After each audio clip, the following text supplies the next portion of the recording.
জুবিন গাৰ্গৰ যেটো মৃত্যু সেই মৃত্যু সমগ্ৰ অসমবাসীয়ে কৈছে যে এটো স্বাভাৱিক মৃত্যু নহয় আৰু যদি স্বাভাৱিক মৃত্যু নহয় তেনে নৰ্থ ইষ্ট ফেষ্টিভেলৰ উদ্যোক্তা শ্যামকানু মহন্তক অতি শীঘ্ৰে 24 ঘণ্টাৰ ভিতৰত গ্ৰেফতাৰ কৰিব লাগে আৰু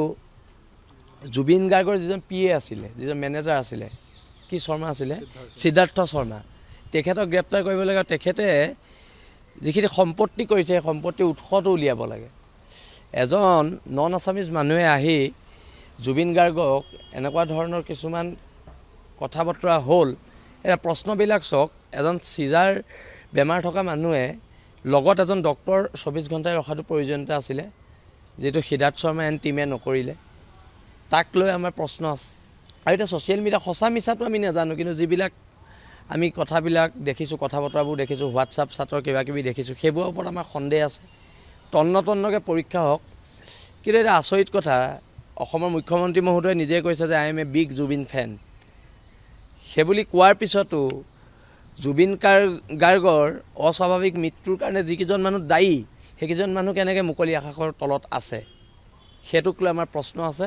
আৰু তেওঁলোকৰ গোটেই টিমটোক এৰেষ্ট কৰিব লাগে আৰু সোধা পোছা কৰিব লাগে আৰু জেল হাজতলৈ কৰিব লাগে সেইটো বিল আছে তেনে স্পষ্ট মত অন্তষ্টক্ৰিয়া কাইলৈ হওক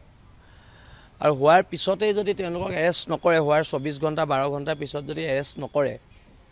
তেতিয়াহ'লে কথা বতৰাবোৰ ভীষণ হ'ব আৰু তেতিয়া এখন কিন্তু ৰাজপথৰ সংগ্ৰাম হ'ব আৰু অসমৰ জনগণে এখন ৰাজপথৰ সংগ্ৰাম কৰিব তাৰ বাবে কিন্তু তেতিয়া চৰকাৰে আমাক দুখ দিলে নহ'ব পিছত কিন্তু চৰকাৰে যদি আমাক দুখ দিয়ে নহ'ব কাৰণ এবাৰ জুবিন গাৰ্গৰ প্ৰতি যিটো মানুহৰ প্ৰেম আছে যিটো ভাল পোৱা আছে সেইটো ভয়ানক সেইটো ৰাজনীতিৰ ঊৰ্ধত আৰু সেই কাৰণে ইয়াত কোনোবা কংগ্ৰেছ কোনোবা বিজেপিয়ে প্ৰতিবাদ নকৰে ইয়াত অসমৰ থলগিৰি মানুহে প্ৰতিবাদ কৰিব আৰু তেতিয়া পৰিৱেশ পৰিস্থিতি ভয়ংকৰ হ'ব আৰু চৰকাৰে নকৰিলে কৈছো নহয় সিদ্ধাৰ্থ শৰ্মাৰ ওপৰত বিল আছে তেনে অসমে ব্যৱস্থা গ্ৰহণ কৰিব আৰু আমি কৰিলে কথা বতৰাবোৰ বেয়া হ'ব তেতিয়া সিদ্ধাৰ্থ শৰ্মাই মাৰ খাব আমাৰ হাতত আৰু তেতিয়া কথা বতৰাবোৰ বেয়া হ'ব সি নিজকে এতিয়া বহুত জেগাৰ পৰা আমালৈ ফোন আহিছে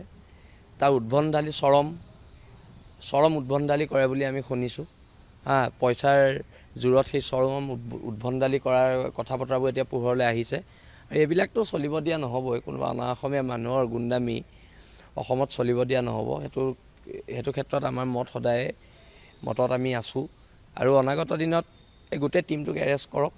আৰু যদি বিষক্ৰিয়া হৈছে আৰু তাতকৈ দুখৰ কথা আছে নেকি সেইকাৰণে অসমৰ মানুহে কৈছে এইটো স্বাভাৱিক মৃত্যু নহয় অসমৰ নৱপ্ৰজন্মই কৈছে এইটো স্বাভাৱিক মৃত্যু নহয় আৰু সেইকাৰণে এই মৃত্যুৰ ওপৰত তদন্ত হ'ব লাগিব আৰু দোষীক গ্ৰেপ্তাৰ কৰিব লাগিব শ্যামকানু মহন্ত যদি সাৰি যায় কোনোবা ডাঙৰ মানুহৰ লগত তেখেতৰ ভাল বুলি কৈ তেতিয়াহ'লে কিন্তু অসমৰ জনগণে কাকো ক্ষমা নকৰিব আৰু সময়ে ক্ষমা নকৰিব আটাইতকৈ ডাঙৰ বস্তু সময়ে ক্ষমা নকৰিব ইতিহাসে ক্ষমা নকৰিব